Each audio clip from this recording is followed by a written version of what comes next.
Welcome to triple X academy. அனைவருக்கும் வணக்கம். இன்றைக்கி நம்ம இந்த வீடியோவில் என்ன பார்க்க போகிறோம் அப்படின்னு சொல்லிட்டு பார்த்தோம்னா, ஆர்பிஎஃப் கான்ஸ்டபிளுக்கான ஸ்கோர் கார்டு வந்து ரிலீஸ் பண்ணிட்டாங்க. அதை எப்படி செக் பண்ணுறது அப்படின்னு சொல்லிட்டு தான் நம்ம இப்போ பார்க்க போகிறோம். வீடியோவை ஸ்கிப் பண்ணாமல் பாருங்கள். உங்களுக்கான ஸ்கோர் கார்டு வந்துருச்சா இல்லையா அப்படின்னு சொல்லிவிட்டு நீங்கள் செக் பண்ணி பார்த்துக்கோங்க. இந்த டைரக்ட் லிங்க்குக்கான பேஜுக்கான லிங்க் வந்து நான் உங்களுக்கு வீடியோ கீழே கொடுத்துட்றேன். நீங்கள் கிளிக் பண்ணோடனே இதேமாதிரி ஒரு பேஜ் தான் உங்களுக்கு வந்து ஓப்பன் ஆகும்.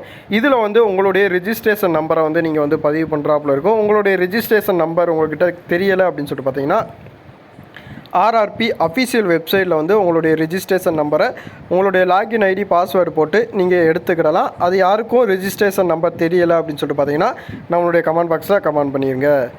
இப்போ வந்து இந்த இடத்துல ரிஜிஸ்ட்ரேஷன் நம்பர் அப்படிங்கிற இடத்துல உங்களுடைய ரிஜிஸ்ட்ரேஷன் நம்பரை வந்து நீங்கள் வந்து கொடுங்க.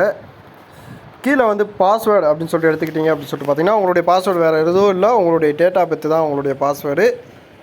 இந்த இடத்துல டேட்டு, உங்களுடைய டேட்டை வந்து நீங்கள் வந்து மென்ஷன் பண்ணிக்கோங்க.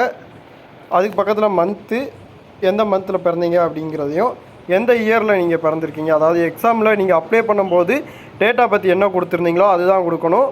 உங்களுடைய விருப்பத்தின்படி கொடுக்க தேவையில்ல. அதாவது ஆதார் அட்டையில் ஒரு மாதிரியாக இருக்குது, நான் அப்ளை பண்ணும்போது வேறு கொடுத்துருந்தேன் அப்படின்னு சொல்லிட்டு பார்த்தீங்கன்னா, நீங்கள் அப்ளை பண்ணும்போது என்ன டேட் ஆஃப் பர்த் கொடுத்தீங்களோ அதை மட்டும்தான் நீங்கள் வந்து கொடுக்குறாப்புல இருக்கும். மித்தபடி வேறு எதை கொடுத்தா ஆர்ஆர்பி வெப்சைட் வந்து எடுத்துக்கிடாது.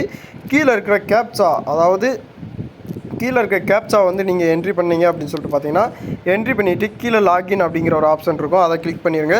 லாகின் அப்படிங்கிறத வந்து கிளிக் பண்ண உடனே உங்களுக்கு வந்து அஃபீஷியல் பேஜுக்குள்ள வந்து ஒர்க் ஆகும். இப்போ வந்து ஒர்க் ஆகலை, ஒரு நிமிஷம். Registration number with date of birth,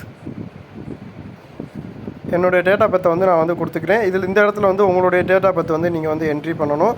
ராங்காக entry பண்ணிங்கன்னா இன்வேலியூட் அப்படின்னு சொல்லிட்டு வரும். உங்களுக்கு கரெக்டான முறையில் என்ட்ரி பண்ணுங்கள். கீழே இருக்கிற கேப்சாவை நீங்களே அதே மாதிரியாகவே என்ட்ரி பண்ணிடுங்க. 18 61 45 கீழே லாகின் அப்படிங்கிறத வந்து கிளிக் பண்ணியிருக்கேன். கிளிக் பண்ணோடனே உங்களுடைய இன்ஃபர்மேஷன் இப்படி தான் வரும். இந்த இடத்துல ஸ்கோர் கார்டு அப்படிங்கிற மூணாவது ஆப்ஷனை வந்து நீங்கள் கிளிக் பண்ணாலே உங்களுடைய ஆல் இன்ஃபர்மேஷன் வந்து கொடுத்துருவாங்க. இந்த இடத்துல கொடுத்துருக்காங்க பாருங்களேன். உங்களுடைய நேம் கொடுத்துருப்பாங்க வித் உங்களுடைய ரிஜிஸ்ட்ரேஷன் நம்பரு, உங்களுடைய டேட்டா பற்றி, எந்த ஷிஃப்ட் வந்து நீங்கள் வந்து எழுதியிருக்கீங்க அப்படிங்கிறதையும், எத்தனை கொஸ்டின்ஸ் வந்து அட்டன் பண்ணியிருக்கீங்க அப்படிங்கிறதையும் கொடுத்துருப்பாங்க. எத்தனை கொஸ்டின் அட்டன் பண்ணலை, எத்தனை கொஸ்டின் கரெக்டாக அட்டன் பண்ணியிருக்கீங்க, எத்தனை கொஸ்டின் ராங்காக அட்டன் பண்ணியிருக்கீங்க, உங்களுடைய ஸ்கோர் ரா ஸ்கோர் வந்து எவ்வளோ வித் உங்களுடைய நார்மலேஷன் ஸ்கோர் எவ்வளோ அப்படின்ட்டும் கொடுத்துருப்பாங்க. என்னுடைய ஸ்கோர் அப்படின்னு சொல்லிட்டு எடுத்துக்கிட்டிங்கன்னா, என்னுடைய ரா ஸ்கோர் வந்து 120க்கு வந்து 23.72. அதுவே நார்மலேஷன் ஸ்கோர் வந்து 22 மதிப்பெண்கள் வந்து எனக்கு கொடுத்துருக்காங்க. மொத்தம் டோட்டல் வந்து பர்சன்டேஜ் வந்து 50% வந்து நம்ம கொடுத்துருக்காங்க. நம்மளுடைய ஷிஃப்ட்டில் வந்து எத்தனை பேர் வந்து அட்டன் பண்ணியிருக்காங்க அப்படிங்கிறதையும் நமக்கு வந்து இந்த இடத்துல கொடுத்துருக்காங்க. கீழே வந்து பிஇடி டெஸ்ட்டுக்கு வந்து நீங்கள் வந்து செலக்ட் ஆகிருக்கீங்களா அப்படின்னு சொல்லிட்டு கொடுத்துருக்காங்க. அதாவது ஷார்ட் லிஸ்ட்டில் உங்களுடைய நேம் இருக்கா இல்லையா அப்படின்னு சொல்லிட்டு கொடுத்துருப்பாங்க. உங்களுடைய நேம் இருந்துச்சுன்னா எஸ் அப்படின்னும், உங்களுடைய நேம் இல்லை அப்படின்னு சொல்லிட்டு பார்த்தீங்கன்னா நோ அப்படிங்கிறதையும் கொடுத்துருப்பாங்க. இந்த கேண்டிடேட்டுக்கு வந்து நோ அப்படிங்கிற ஆப்ஷன் வந்து கொடுத்துருக்காங்க. இதிலேயே எல்லாத்தையும் நீங்கள் வந்து செக் பண்ணிக்கலாம். உங்களுடைய ரா ஸ்கோர் என்ன அப்படிங்கிறதையும் நம்மளுடைய கமெண்ட் பாக்ஸில் கமெண்ட் பண்ணிடுங்க. வித் வேறு எதுவும் இன்ஃபர்மேஷன் வந்து உங்களுக்கு இதை பற்றின தெரியணும் அப்படின்னு சொல்லிட்டு பார்த்தாலும் நம்மளுடைய கமெண்ட் பாக்ஸில் கமெண்ட் பண்ணுங்கள். உங்களுக்கான இன்ஃபர்மேஷன் வந்து நெக்ஸ்ட் வீடியோவில் வந்து நான் வந்து ப்ரொவைட் பண்ண பார்க்குறேன். நன்றி, வணக்கம்.